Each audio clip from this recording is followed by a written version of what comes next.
আরও স্বাগত। ২১ বিদিনের সঙ্গে আছি আব্দুর রহমান রণ। চলতি মাসের প্রথম ৬ দিনে প্রবাসীরা দেশে রেমিটেন্স পাঠিয়েছেন ৬৮,৭০,৭০,০০০ মার্কিন ডলার। আগের বছরের একই সময় এসেছিল প্রায় ৮৬,২৬,০০,০০০ মার্কিন ডলার। বাংলাদেশ ব্যাংক জানায়, চলতি জুন মাসে প্রথম ৬ দিনে বেসরকারি ব্যাংকগুলোর মাধ্যমে রেমিটেন্স এসেছে ৪১,৪৪,৬০,০০০ মার্কিন ডলার। রাষ্ট্রায়ত্ত ব্যাংকগুলোর মাধ্যমে এসেছে ১৩,৯০,৭০,০০০ ডলার। বিশেষায়িত ব্যাংকগুলোর মাধ্যমে এসেছে ১২,৭৪,০৪০,০০০ ডলার। এছাড়া বিদেশি ব্যাংকগুলোর শাখার মাধ্যমে প্রবাসী আয় এসেছে ২৩,৯০,০০০ ডলার। এদিকে ঈদের ছুটি থাকায় জুন মাসের প্রথম সপ্তাহে রেমিটেন্স কমেছে প্রায় ২১%।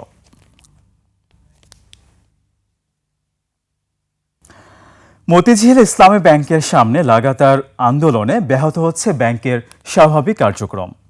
সেবা নিতে এসে ঘণ্টার পর ঘণ্টা অপেক্ষা করেও কাজ না হয় ভোগান্তির অভিযোগ করছেন গ্রাহকরা। অন্যদিকে নবনিযুক্ত চেয়ারম্যান খুরশিদ আলমের অপসারণ না হলে আরও কঠোর আন্দোলনের হুঁশিয়ারি দিয়েছেন আন্দোলনকারীরা।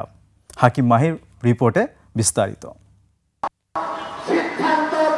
মতিঝিলে ইসলামী ব্যাংকের প্রধান কার্যালয়ের সামনে টানা ৮ দিন ধরে চলছে আন্দোলন। আন্দোলনকারীরা ইসলামী ব্যাংক সচেতন গ্রাহক ফোরামের ব্যানারে ব্যাংকের সামনে ব্যাংক কর্মকর্তাদের কলম বিরতির আহ্বান জানিয়ে অবস্থান নিয়েছেন। সঙ্গে ব্যাংকে ঢোকার পথেও তারা অবস্থান নিয়ে সাধারণ গ্রাহকদের ভেতরে ঢুকতে বাধা দিচ্ছেন। অ্যাকাউন্ট আছে, আমি চেক ট্রান্সফার করতে আসি, এখন আজ শুনি 12টা পর্যন্ত অপেক্ষা করতে হবে। 2 ঘন্টা কলম বিরতির মাধ্যমে আমরা কর্তৃপক্ষকে জানাচ্ছি যে আপনারা যেই ধরনের সিদ্ধান্ত নিচ্ছেন সেই সিদ্ধান্ত থেকে আপনারা সরে আসেন। এতে স্থবির হয়ে পড়েছে ব্যাংকের লেনদেন, বিপাকে পড়েছেন সাধারণ গ্রাহক। এ সময় ব্যাংকের ভেতরেও কর্মকর্তাদের এলোমেলোভাবে সময় কাটাতে দেখা যায়। তারা কলম বিরতির সঙ্গে নেই বলে জানালেও ভেতরে কয়েকজন গ্রাহক জানান 1 থেকে 1.5 ঘন্টা বসে থাকলেও কাজে গড়িমসি করছেন কর্মকর্তারা। উনি কি ভেজাল আছে বলতেছে বসেন বসেন, উনি বলছে বসেন বসেন, বলতেছে 12টার পরে দিব।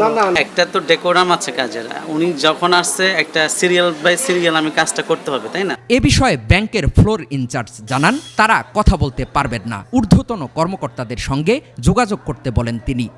আমাদের যেটা কাজ, আমাদের কাজ হইলো আমরা এখানে কোনো সাক্ষাৎকার দিতে পারবো না। বাইরে অবস্থানরত আন্দোলনকারীরা জানান, বিগত সরকারের দোসর এস আলমের এজেন্ট নতুন নিয়োগপ্রাপ্ত ব্যাংকের চেয়ারম্যান খুরশিদ আলমের অপসারণ চান তারা।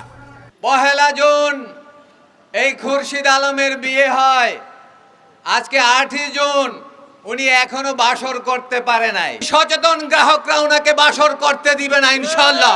এস আলমের দোসর, আওয়ামী লীগের দোসর কেউ আমার এই বাংলা মাটিতে, বাংলাদেশের কোনো জায়গায় তাদের স্থান হবে না। দাবি না মানলে আরও কঠোর আন্দোলনের হুঁশিয়ারি দেন আন্দোলনকারীরা। হাকিম মাহি, 21 টেলিভিশন, ঢাকা। থমকে যাওয়া আবাসন খাতকে বাঁচাতে বিশেষ তহবিল এবং 1 অঙ্কের সুদে গৃহঋণের দাবি জানিয়েছেন আবাসন ব্যবসায়ীরা। আসছে জাতীয় বাজেট ঘোষণার মাত্র 1 সপ্তাহ আগে বাংলাদেশ ব্যাংকের গভর্নরের সাথে বৈঠক করেছেন আবাসন খাতের শীর্ষ সংগঠন রিহ্যাবের নেতারা। রিহ্যাবের পরিচালক, টেরানোভা ডেভেলপমেন্টস লিমিটেডের ব্যবস্থাপনা পরিচালক এবং 21 টেলিভিশনের ভাইস চেয়ারম্যান ও ব্যবস্থাপনা পরিচালক তেজনোভা মাহবুব সালামের শঙ্কা, চলতি বাজেটেই আবাসন খাতে গুরুত্ব না দিলে বিপাকে পড়বে আবাসন ও নির্মাণ সামগ্রীর ব্যবসা। কর্মহীন হবে লাখ লাখ শ্রমিক। এমন বাস্তবতায় এই খাতের জন্য কেন্দ্রীয় ব্যাংক বিশেষ বন্ড চালুর কথা ভাবছে। সাদাত হাবিবি সেতুর রিপোর্ট। জাতীয় বাজেট ঘোষণার কাউন্টডাউন শুরু। ঠিক এই মুহূর্তে আবাসন খাতের স্থবিরতা কাটাতে নীতি নির্ধারকদের সাথে নিয়মিত বসছেন আবাসন ব্যবসায়ীরা। এরই ধারাবাহিকতায় বাংলাদেশ ব্যাংকের গভর্নরের সাথে গুরুত্বপূর্ণ বৈঠকে বসেন রিহ্যাবের প্রতিনিধি দল। ব্যবসায়ীরা গভর্নরকে জানিয়েছেন, ডলার সংকট এবং নির্মাণ সামগ্রীর রেকর্ড মূল্য বৃদ্ধিতে বিপর্যস্ত দেশের আবাসন খাত। এই সংকট কাটাতে কেন্দ্রীয় ব্যাংকের কাছে বিশেষ পুনঃ অর্থায়ন তহবিলের জোর দাবি জানিয়েছে রিহ্যাব। ফ্ল্যাটের দাম সাধারণ ক্রেতাদের নাগালের মধ্যে আনতে গৃহঋণের সুদের হার সিঙ্গেল ডিজিটে নামানোর প্রস্তাব করা হয়। বৈঠকে আসন্ন বাজেটে ফ্ল্যাট ও প্লট নিবন্ধনে চড়া কর কমানোর জন্য কেন্দ্রীয় ব্যাংকের মাধ্যমে সরকারের কাছে সুপারিশের অনুরোধ জানানো হয়। ব্যাংক ঋণটা যেন আমরা সিঙ্গেল ডিজিট অর্থাৎ 9% আনা যায় কিনা, আমাদের রিয়েল এস্টেট সেক্টর বা আবাসন ব্যবসাকে একটা শিল্প হিসাবে ঘোষণা করবার জন্য আমরা জোরালো দাবি জানিয়েছি। আপনি জানেন যে বিনিয়োগ স্থবির আছে এবং একই সাথে হচ্ছে আমাদের ক্রেতাদের বাইং ক্যাপাসিটি কিছুটা কমে গেছে। তো এটার জন্য সহজীকরণের জন্য আমরা এখানে এসেছি। গভর্নর হয়েও কিন্তু উনি বলেছেন আমার বাঁদিকে আছে আমার কলিগরা, আমার ডান দিকে আছে আমার ব্যবসায়ী বন্ধুরা। এই অ্যাটমসফিয়ারটা খুবই কর্ডিয়াল ছিল। টেরানোভা ডেভেলপমেন্টের চেয়ারম্যান ও 21 টেলিভিশনের ভাইস চেয়ারম্যান এবং এমডি তাসনোভা মাহবুব সালাম এই খাতে সরকারের অমনোযোগ কতটা বিপাকে ফেলতে পারে তা তুলে ধরেন। শুধু কর্মসংস্থান কেন, লিঙ্কেজ যে আমাদের ইন্ডাস্ট্রিগুলো আছে, সিমেন্ট ফ্যাক্টরি হতে পারে, steel factory, glass, ceramics, everything depends on this real estate sector. আমরা যদি বসে যাই এগুলো কিন্তু হ্যাম্পার হবে। অর্থনীতিটাকে সচল রাখতে হলে এই রিয়েল এস্টেট সেক্টরটা নিয়ে কাজ করতে হবে, কারণ এটা জিডিপিতে আপনার 12%-এর উপর কিন্তু আমাদের এখানে ইম্প্যাক্ট হচ্ছে। বৈঠকে রিহাবের প্রস্তাবগুলো গুরুত্বের সাথে শুনেছেন গভর্নর। নিজ থেকে জানিয়েছেন বিশেষ বন্ড চালুর বিষয়ে। দাবি করেছি যে বাংলাদেশের জন্য একই সিস্টেম চালু করার জন্য ক্রেতারা 20-30 বছরের লং টার্ম লোন পায়, সেটিতে কথা বলেছি। বন্ডের কথা বলেছি যে বন্ডের মাধ্যমে টাকা জড়ো করে সেটা যদি দেওয়া হয় তাহলে সেখানে লং টার্ম দেওয়া সম্ভব হবে, একই সাথে হ্যাসেল ফ্রি হবে। কত দ্রুত আবাসন খাতকে টেকাতে বিশেষ তহবিল গঠন করে তার উপরে নির্ভর করছে দেশের আবাসন শিল্পের ভবিষ্যৎ। সাদাত হাবিবি সেতু, 21 টেলিভিশন, ঢাকা। মধ্যপ্রাচ্যের উত্তেজনায় আবারও বাড়ছে তেলের দাম। দিনের শুরুতেই ব্যারেল প্রতি প্রায় 4.5% বেড়েছে। বার্তা সংস্থা রয়টার্সের প্রতিবেদনে বলা হয়েছে, আজ লেনদেন শুরু হওয়ার পরই ব্রেন্ট ক্রুডের দাম $4.46 বা 4.79% বেড়ে ব্যারেল প্রতি 97.5% পৌঁছেছে। একই সময়ে মার্কিন WTI অপরিশোধিত তেলের দাম বেড়েছে $4.13 বা 4.56% বেড়ে $94.67 ওঠে। যুক্তরাষ্ট্র ইরানের মধ্যে উত্তেজনা প্রশমনের আশা তৈরি হয় গত শুক্রবার তেলের দাম কমেছিল, তবে মার্চ থেকে এখন পর্যন্ত তেলের দাম প্রায় 50% বেড়েছে।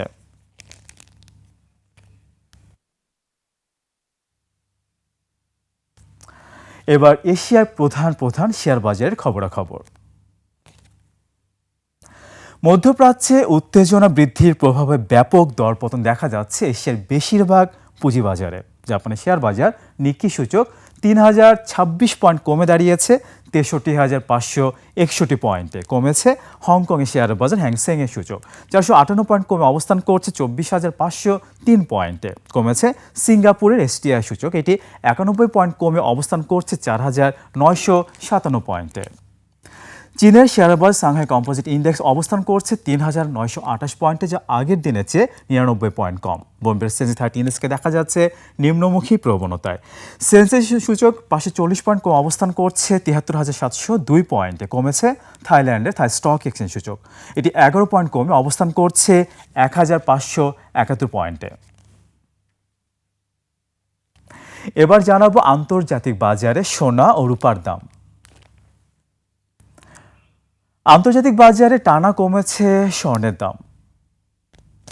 প্রতি আউন্স স্বর্ণ বিক্রি হচ্ছে $4,303, যা আগের দিনের চেয়ে $25.24 কম। কমেছে রূপার দামও। প্রতি আউন্স রূপা বিক্রি হচ্ছে $67.03, যা আগের দিনের চাইতে $0.80 কম। আন্তর্জাতিক বাজারে গম, তুলা, চিনি ও সয়াবিন তেলের বাজার দর। বিশ্ববাজারে কমেছে গমের দাম। শিকাগো বোর্ড অব ট্রেডে জুলাই 2026 সরবরাহ চুক্তিতে প্রতি বুশেল গমের ভবিষ্যৎ মূল্য দাঁড়িয়েছে 576.50 সেন্টস, যার আগের দিনের চাইতে 3.50 সেন্টস কম। আন্তর্জাতিক বাজারে তুলার দাম কমেছে। ডিসেম্বর 2026 সরবরাহ চুক্তি অনুযায়ী প্রতি পাউন্ড তুলার মূল্য দাঁড়িয়েছে 77.11 সেন্টসে, যার আগের দিনের চাইতে 0.37 সেন্টস কম। বিশ্ববাজারে কমেছে চিনির দাম। জুলাই 2026 সরবরাহ চুক্তিতে প্রতি পাউন্ড নাম্বার 11 চিনির মূল্য দাঁড়িয়েছে 14.14 সেন্ট, যার আগের দিনের চাইতে 0.13 সেন্টস কম। বিশ্ববাজারে বেড়েছে সয়াবিন তেলের দাম। জুলাই 2026 সরবরাহ চুক্তি অনুযায়ী প্রতি পাউন্ড সয়াবিন তেলের মূল্য এখন 74.45 যার আগের দিনের চাইতে 0.33 সেন্টস বেশি। এবার টাকার সঙ্গে প্রধান আন্তর্জাতিক মুদ্রার বিনিময় হার।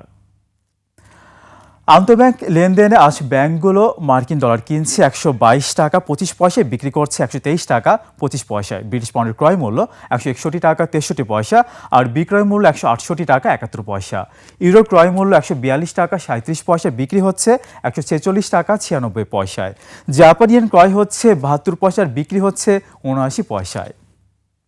এদিকে ব্যাংকগুলো কানাডিয়ান ডলার কিনছে 87 টাকা 25 পয়সা, বিক্রি করছে 90 টাকা 22 পয়সায়। ভারতীয় রুপির ক্রয় মূল্য 1 টাকা 21 পয়সা, বিক্রি হচ্ছে 1 টাকা 37 পয়সায়। সৌদি রিয়ালের ক্রয় মূল্য 32 টাকা 45 পয়সা, বিক্রি হচ্ছে 33 টাকা 22 পয়সায়। মালয়েশিয়ান রিঙ্গিত ক্রয় হচ্ছে 29 টাকা 87 পয়সা, বিক্রি হচ্ছে 30 টাকা 76 পয়সায়।